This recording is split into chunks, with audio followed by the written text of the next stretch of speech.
Здраво, дечки, и добре дојдовте уште една епизода од подкастот Наука за сите. Денеска ќе зборуваме за една тема која што е интимно поврзана со претходната епизода број 7, мислам дека беше, каде што зборувавме за машинското учење и всушност ќе зборуваме за една природна последица од способноста на машините да учат, а тоа е машините да генерираат однесување, односно ќе зборуваме за машинското однесување. Всушност, ваквата инспирација доаѓа од публикуваниот ревиски труд во научното списание Nature на 25 април 2019 година од група на 23, мислам дека научника беа, ако добро ги избројав во насловот на трудот. Водечки научник е Лиад Рахман од MIT, односно тоа е Massachusetts Institute of Technology, но во групата се придружуваат и многу познати научници од други универзитети, како што се Yale, Harvard, Stanford, Imperial College London и така натаму.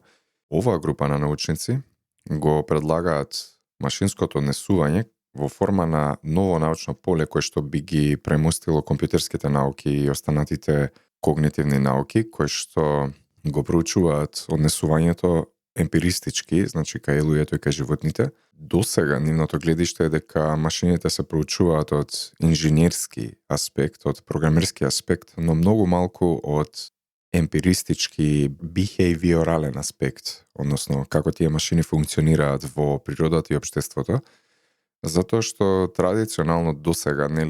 некако односот помеѓу човекот и машините беше еднонасочен, каде што човекот генерира и ги манипулира машините, додека машините само одговараат на неговите команди, но со развојот на технологијата, посебно со развојот на вештачката интелигенција, таквиот однос веќе се менува и машините стануваат способни да го манипулираат однесувањето на човекот назад. Кога зборувам за битно е тука да се напомене само во како една фуснота да се каже, дека кога зборувам и кога велам машини, тоа типично мислам на алгоритмите кои што се вградени во нив, односно софтверот кој што ги придвижува таквите машини. Машината не е склоп на метал, пластика и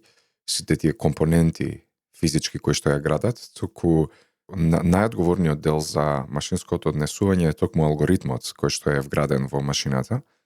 И значи оваа група на научници во овој труд кој што ќе го линкувам во описот во секој случај, го дефинира машинското учење како научна студија на однесувањето кај интелигентните машини. И ова е сосема една свежа и нова идеја и ново гледиште. Всушност, нивната идеја е да се прифатат машините како дел од всушност екосистемот на земјата. Традиционално екосистемот е составен од животни, луѓе, растенија, микроорганизми и така натаму, значи кои што се во взаемна размена и взаемна интеракција, но веќе со прифаќањето на машините, односно со интегрирањето на машините во општеството и со нивните алгоритми, значи тие веќе имаат влијание врз луѓето, и врз животните и генерално врз животната средина, така што би требало да бидат и прифатен дел од екосистемот на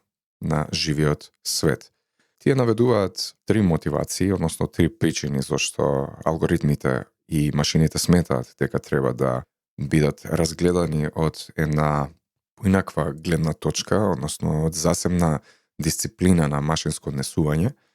а тоа е причина број 1, односно мотивација број 1 е просто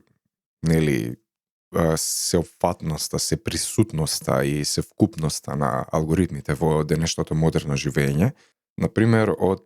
постојат алгоритми од рангирање на вести до сортирање и бодување, например, на кредитни,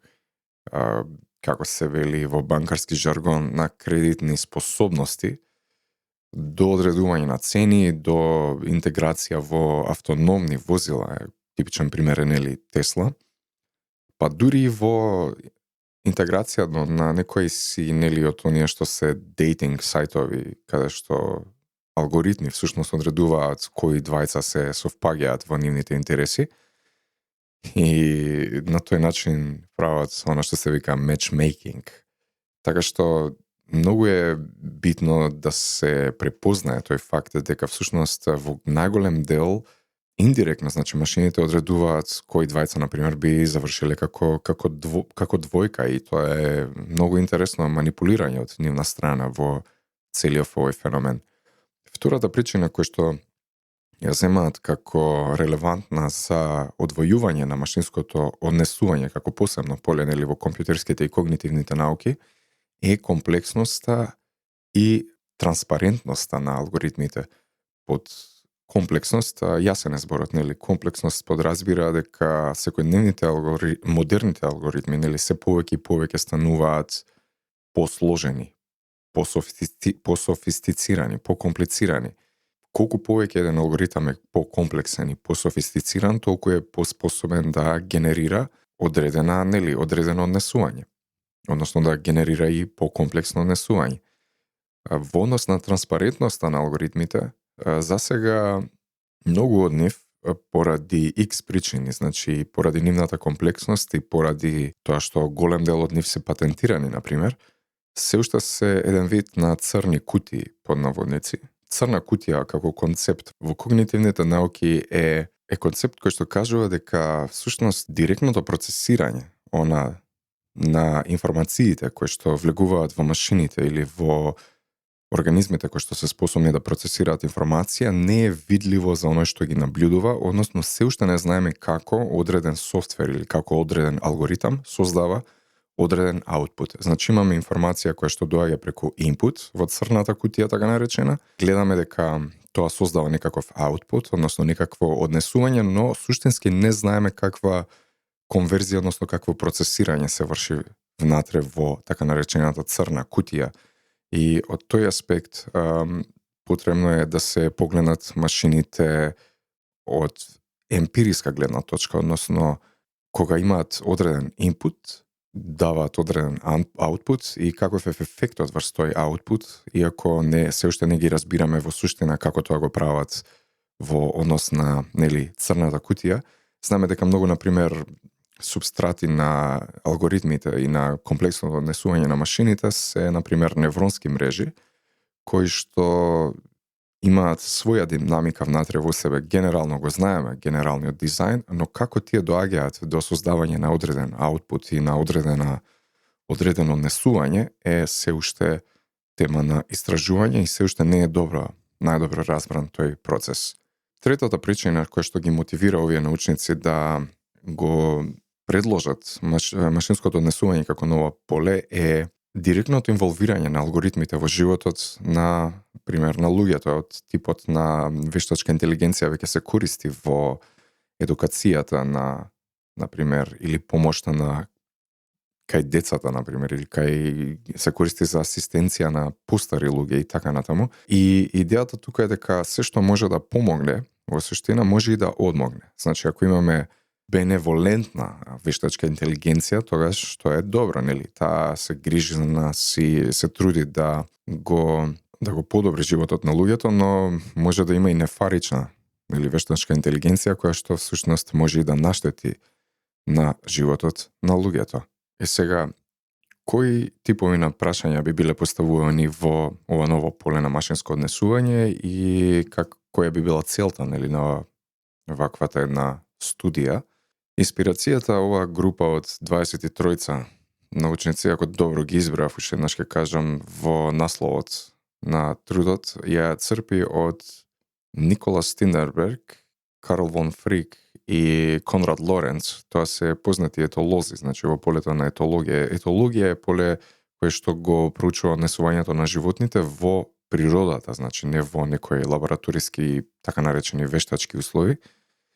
и идентификуваат 4 димензии врз основа на кои треба да се проучува машинското однесување, односно треба да се проучува нивниот механизам, функција, развој и еволуциска историја. Практично ги третираат машините како еден вид на живи организми, односно преку таа призма на гледање се пристапува кон овој проблем. Битно е да се напомене дека доколку се земе првата димензија за механизам, Битно е да се напомене дека секој дизајн и на физичкиот дел од машината, тоест и на хардверскиот дел и на софтверскиот дел, зависи од тоа како таа машина ќе функционира во средината. Значи, зависи од тоа во каква средина ќе се наоѓа и со какви други ентитети ќе биде во интеракција. Значи, тоа е еден дел на кој што треба да се обрати внимание кога се проучува машината и незиното однесување, односно ако се види незината механистика, односно незината механика, тогаш во голема мера може да се заклучи и за каков тип на машина е и за каков тип на средина е дизајнирана, например. Потоа се следната димензија според која треба да се проучуваат машините и нивното однесување е нивната функција. И таа функција повторно се гледа во контекст на средината, односно на, ако се земе нели од биолошки гледан аспект, како средината врши притисок врз тие машини да се адаптираат, односно да се репрограмираат, редизајнираат и практично да еволуираат во нешто друго. Значи, секоја средина врши одреден притисок за тоа како одредена машина да биде дизајнирана, односно како да функционира. И тоа ја дефинира и самата функција на машината. Значи, има селективна сила на средината во однос на кои машини ќе станат почести, позачестени, а кои машини полека и полека ќе исчезнуваат. Ако се земат како пример автономните возила, например, ако дизајнираш автономно возило кое што ги става пешаците како приоритет во случај на некаков судир, ако нивниот живот го става како приоритет, а го одзема приоритетот од сопственикот на возилото, од оној што го вози, тогаш природно нели луѓето ќе тежнеат да купуваат се помалку и помалку автономни возила, затоа што ќе мислат дека нели нивната безбедност е помалку битна за таа компанија која што ги создава таквите машини и практично функцијата на машината е многу битна за незиниот развој и иднина. Сега третата димензија е нели или четвртата која димензија беше? Третата димензија е развојот на тоа однесување. Секако дека кога зборуваме за развој на однесување може да се третира машината како индивидуален организам и да се следи незиниот развој во текот на времето. Значи, од каде е почетокот, значи оние први иницијални интеракции со средината и со луѓето и полека да се следи незиниот развој, прогрес и промени во текот на времето. Тоа е уште една димензија и на крај еволуцискиот аспект од групата колективно која ќе се погледнат, како тие се развиваат, во која насока се движат и како нели алгоритмите сами вградени се развиваат. Значи, типично некои алгоритми како и во еволуцијата, нели, како што еволуцијата врши притисок за и селекција во однос на гените, нели, на биолошките организми, оние гени кои што се функционални и допринесуваат за обстанокот и репродукцијата на организмот, тежнат да бидат селектирани од страна на еволуцијата, од страна на нели природата, и тежнат понатаму да се пренесуваат и понатаму да мутираат и да се развиваат и така натаму. Значи, може истиот концепт да се аплицира и во однос на машинското однесување, каде што одредени овој пат алгоритми се исто така селектирани од страна на средината, тоа може да биде човекот или од општо од еволуциски или општо од еволуцијата, нели? И таквите алгоритми кои што вршат одредена функција, кои што се погодни за репродукција, односно за повторување на истите, односно таквите нивни мутации се селектирани и таквите алгоритми во иднина исто како и гените, нели, ќе пропагираат. Ако одреден софтвер, ако одреден алгоритам врши супер корисна функција, например, во автономно возило, тој алгоритам ќе тежне да се повторува, да се копира, да се подобрува и така натаму. Значи, може да се гледаат машините како дел од една поголема еволуциска рамка и што е најинтересно, значи, во случајов со, нели, едно од битно е тука да се напомене разлики со биолошките гени и селекцијата на гените во еволуцијата на живите организми е тоа што, например, алгоритмите типично може многу брзо да се модифицираат и преку еден софтверски апдейт дури да се променат или избришат целосно, за разлика од гените кои што нели типично се проблематични се уште за брзо и едноставно уредување, постојат одредени нели генетски техники како CRISPR-Cas9 и така натаму, но се уште не сме на тоа ниво каде што може, па и ни етички не сме на ниво каде што може да ги дискутираме овие вакви уредувања нели на гените, но истото може да се каже и да се аплицира и во уредувањето на алгоритмите кај нели машините. Предлогот на оваа група на научници во однос на машинското однесување исто така се однесува и на нивото на кое што тие би се истражувале. Значи, може да се започне со истражување на однесувањето на една машина во низ на времето. Значи, во однос на однесувањето на таа машина може да се креираат разни околности нели во средината, разни услови или conditions како се нарекуваат на англиски, и да се види како една машина со одреден сет на алгоритми функционира во различни услови, нели, во различни состојби. Например, втор приод во истиот однос би бил како, например, повеќе индивидуални машини функционираат, тоест различни индивидуални машини функционираат во иста состојба, во иста околност, во ист контекст, например. Тоа е нивото на кое што би се проучувало машинското однесување на индивидуално ниво. Потоа може да се разгледува на колективно ниво машинското однесување. Тоа значи како, например, машините функционираат во соработка едни со други, значи кога ќе се стават во еден социјален контекст. И секако тука расте експоненцијално комплексноста на однесувањето на машините, затоа што колку повеќе агенции се ставени во еден систем во еден колективен систем на однесување, тогаш и комплексноста на тоа однесување и комплексноста на тие интеракции се зголемуваат. И интересно би било да се наблюдува дали, например, ваквите машини кои ќе се стават во колективен социјален контекст една со друга, дали тие учат, например, една со друга, дали покажуваат така наречено социјално учење едни од други и така натаму. Значи, третото ниво на кое што би можеле да се студираат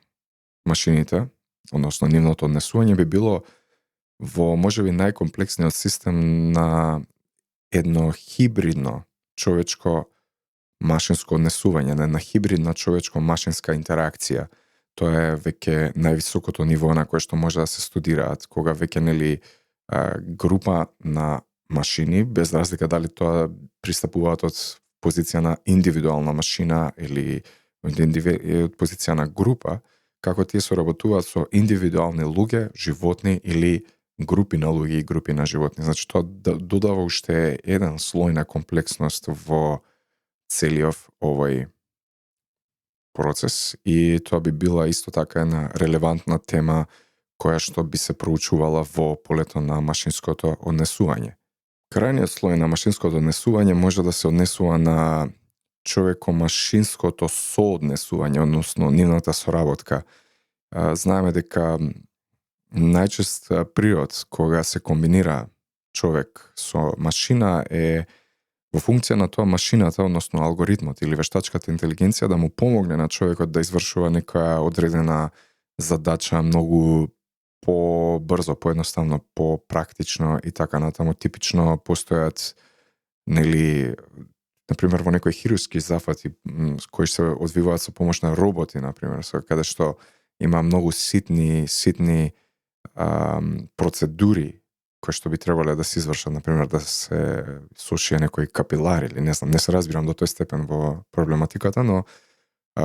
секако дека вештачката интелигенција вградена во таквите роботи кои што помагаат во тој случај,